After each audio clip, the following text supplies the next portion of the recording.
Hello everyone, I'm Ixalan, and it is Wednesday, so that means it's time for another crack-a-pack, and of course we're cracking Rivals of Ixalan right now. We're going to open this pack and talk about what we would first pick in a limited scenario if pack one, pick one, and I'll talk about every card in the pack, how good I feel like they are right now in this limited format, and so forth. So let's get started with our first common, which is River Darter. This thing's a perfectly fine common that you'll play in some decks, especially Merfolk decks. I have ended up having to play it in a non-Merfolk deck, and it was pretty mediocre, but I just didn't have enough playables, but I had to play it. It's okay. You definitely don't want to first pick it. You'll play it, and it's an okay sideboard card since it can be blocked by dinosaurs. Fanatical Firebrand is next. This is like, it's sort of a bottom of the barrel first pick, but it's a pretty strong card. There's a lot of X1s in this format. It has haste. It has a relevant creature type. You can even hit your opponent for the last 1 damage if you need to. So obviously I would take it over River Darter. Hopefully it doesn't end up being the first pick in this pack, but it's a card you want in like every pirate deck you make, at least one of. Next we have Sun-Crested Pterodon. You know, this is a nice little dinosaur payoff with some good stats, and this having vigilance is pretty great. It really can lock down a lot of boards and let you attack in the air, but I'd still take Fanatical Firebrand over it.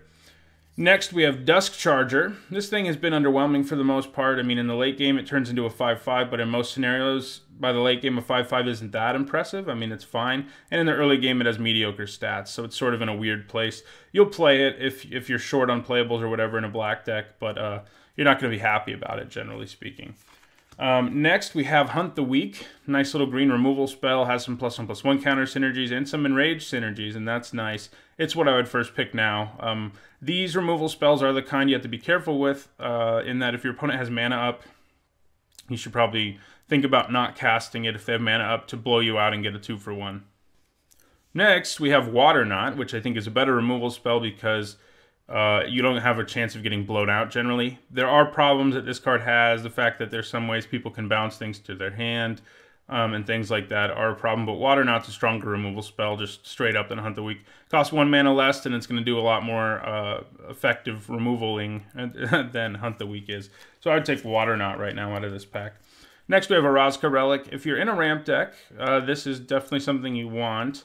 Ramp decks, in my experience so far, aren't great. I've had one that was fun, but it didn't do a great job. But this is good in those decks because it helps you ramp, first of all. And then in the late game, unlike most mana rocks, it actually does something in that it can cash itself in for 3 life in a card.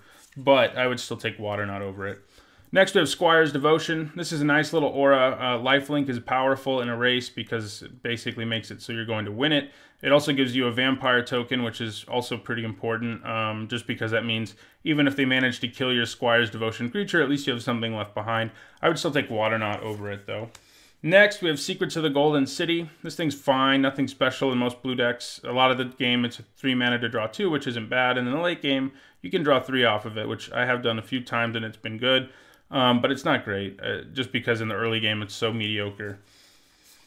Next, we have Overgrown Armasaur. He hasn't really impressed me. He's fine. You know, a 5 mana 4/4 that at worst generally is going to leave behind a sapling when it dies is fine. And you can find ways like Hunt the Weak, for example, to make some extra saplings.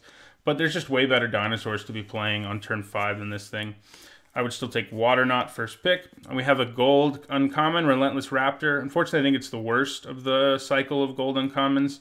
The fact that it has to attack or block each combat is kind of nuts. You can easily set up situations where you kill it. Lots of ugly ones too. There's like the 2/4 Death Touch blue-black pirate guy that just destroys this thing. And I've destroyed it myself with that, and I've had my own Relentless Raptor destroyed by that. So, and that definitely hurts.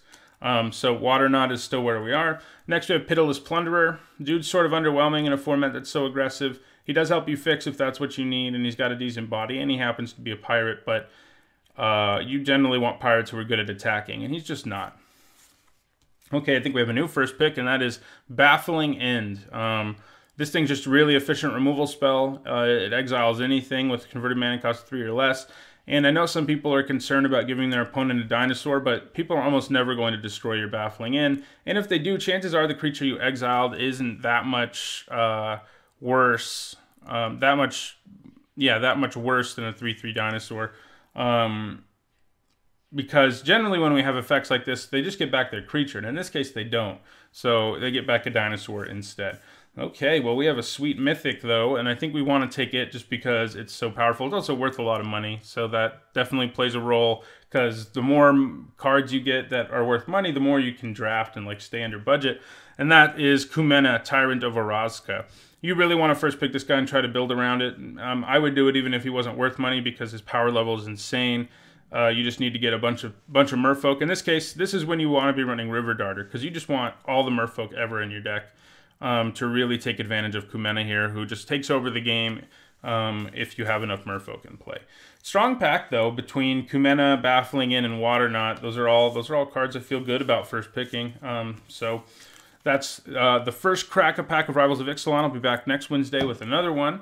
Let me know in the comments what you would first pick, and don't forget to subscribe so you can see more crack-a-packs, more Rivals of Ixalan limited content, and don't forget to like and share the video so others can enjoy it.